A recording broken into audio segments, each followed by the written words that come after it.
მას ხაზი გაუსვა. ვერავით არ ევროპაში თქვენ ვერ შეხვალთ. აი ის როგორც აგიხდათ, ესეც ზუსტად ასე აგიხდებათ. და აი რატომ? როდესაც თქვენ ამბობთ ევროპული მომავალი, ვიცი რომ ისე ვაწყენიებ ხა გულუბრყვილოებს, რომლებიც რუსთავაზე დგანან, ხო? ევროპას არსებულ პარადიგმაში არ აქვს მომავალი. იცით რატო? იმიტომ რომ არც ერთი ევროპული ქვეყანა აღარ მრავლდება.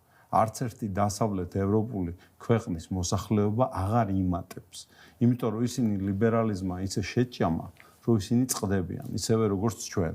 ევროპას მომავალი აქვს მარტო იმ შემთხვევაში, თუ ის თავის ქრისტიანულ საფუძვლებს დაუბრუნდება, რაც ღმერთმა ქნას რომ ესე იყოს.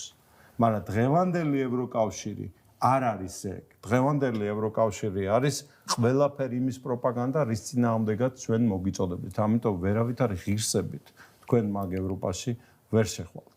და თქვენმა მეტყვით, აბა სად წავიდეთ რუსეთში? არა.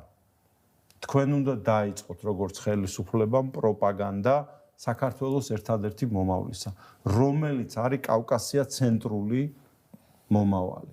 საქართველო უნდა იყოს სუვერენული ქვეყანა, რომელიც ივაჭრებს, იმეგობრებს ევროკავშირთანაც, ევრაზიულ კავშირთანაც, აფრიკასთან, ჩინეთთანაც, სპარსეთთანაც და თურქეთთანაც.